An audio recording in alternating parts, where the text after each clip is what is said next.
Friend, good morning, सुप्रभात। कैसे हैं आप लोग? उम्मीद है अच्छे होंगे। तो स्टडी सेंटर 1 2 3 में आपका स्वागत है। आज हम लोग बिल्डिंग का कुछ महत्वपूर्ण क्वेश्चन का डिस्कशन करेंगे जो वन लाइनर है, जो आरआरबी जेईई में पिछले साल पूछा गया है और लोको पायलट टेक्नीशियन में भी पूछा गया है। ज़्यादातर प्रीवियस ईयर क्वेश्चन पूछा जाता है, तो ये आपके लिए बहुत ही महत्वपूर्ण होगा। तो हम पहला क्वेश्चन देखते हैं।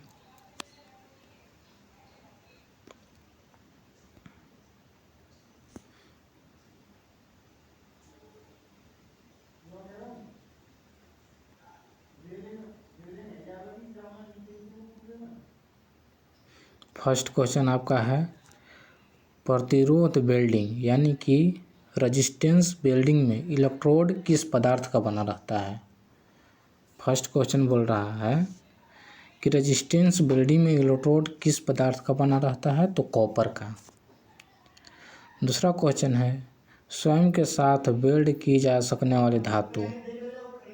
स्वयं के साथ यानी कि दो सेम मटेरियल को वेल्ड करने के लिए उसमें माइल्ड स्टील को वेल्ड किया जा सकता है। यानी कि हम लोग कह सकते हैं कि कास्ट आयरन और माइल्ड स्टील को एक साथ नहीं वेल्ड किया जा सकता है। स्वयं कहने का मतलब है कि माइल्ड स्टील को माइल्ड स्टील के साथ वेल्ड किया जा सकता है। स्टेनलेस स्टील का वेल्डन करना कठिन होता है। स्टेनलेस स्टील को वेल्डेड करना कठिन होता है क्योंकि ये जो है ऑक्साइड परत बनाने के कारण, ये जो है ऑक्साइड परत बना लेता है, इसके कारण इसका वेल्ड करना थोड़ी कठिनाई होता है। थर्माइट वेल्डिंग है। थर्माइट वेल्डिंग एक तरह का क्या है, फ्यूजन वेल्डिंग है। थर्माइट वेल्डिंग क्या है, एक तरह का फ्यूजन वेल्डिंग है। थर्माइट वेल्डिंग में दो कंपोजिशन होता है, एक आयरन ऑक्साइड और एक एल्युमिनियम ऑक्साइड।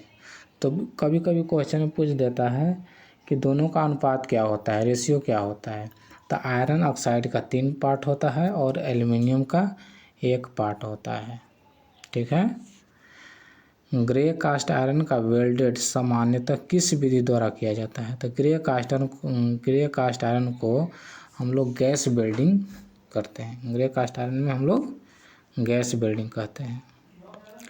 गैस वेल्डिंग में सबसे अधिक प्रयोग होने वाला ज्वाला, गैस वेल्डिंग में सबसे अधिक प्रयोग होता है कौन, उदासीन। 3 तरह के फ्लेम होता है ना, है न्यूट्रल फ्लेम, ऑक्सीडाइजिंग फ्लेम और कार्बोराइजिंग फ्लेम।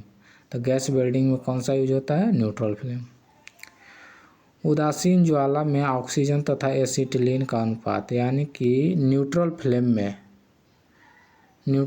में ऑक्सीजन और एसिटिलीन का अनुपात 1:1 होता है। जितना ऑक्सीजन देंगे उतना ही हम एसिटिलीन देंगे। और ऑक्सीडाइजिंग में और कार्बोराइजिंग में दोनों में अलग अलग होता है।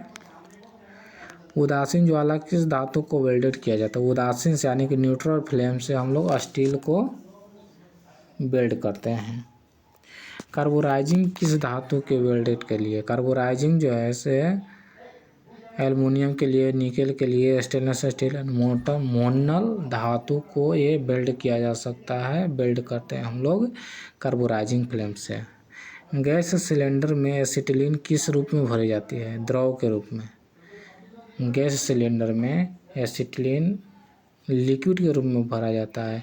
लिक्विड के रूप में इसलिए भरा जाता है क्योंकि अगर गैस फॉर्म में रहेगा तो वो ब्लास्ट होने की चांसेस ज़्यादा रहती है, इसलिए हम लोग उसको लिक्विड फॉर्म में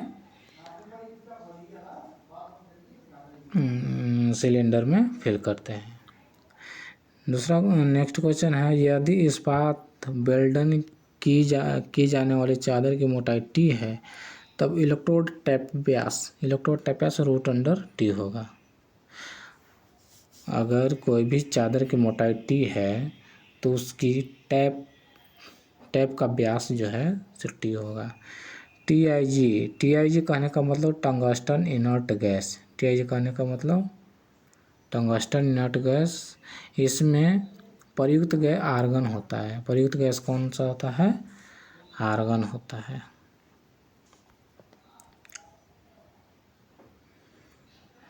नेक्स्ट क्वेश्चन है, इलेक्ट्रोड पर कोटिंग की जाती है फ्लक्स की। इलेक्ट्रोड पर किसका कोटिंग किया जाता है?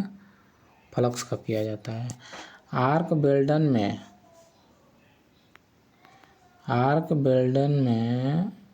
आर्क की लंबाई कितनी होनी चाहिए?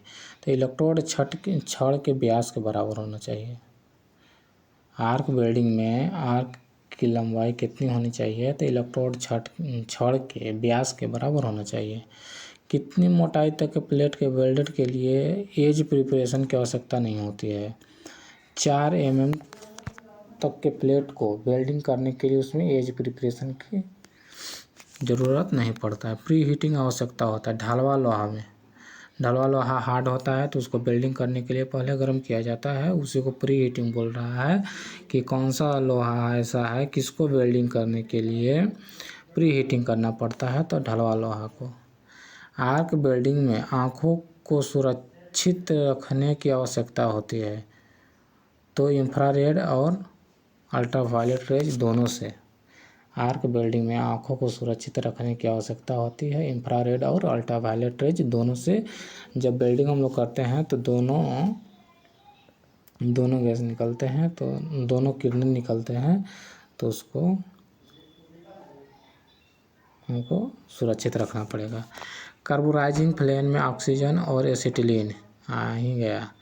हम बताए थे कि न्यूट्रल में 1:1 होता है, कार्बोराइजिंग में 9:10 होता है और ऑक्सीडाइजिंग में 15:10 होता है।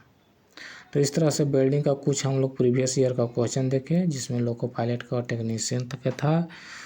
तो दोस्तों वीडियो को लाइक और सब्सक्राइब कीजिए। Thank you.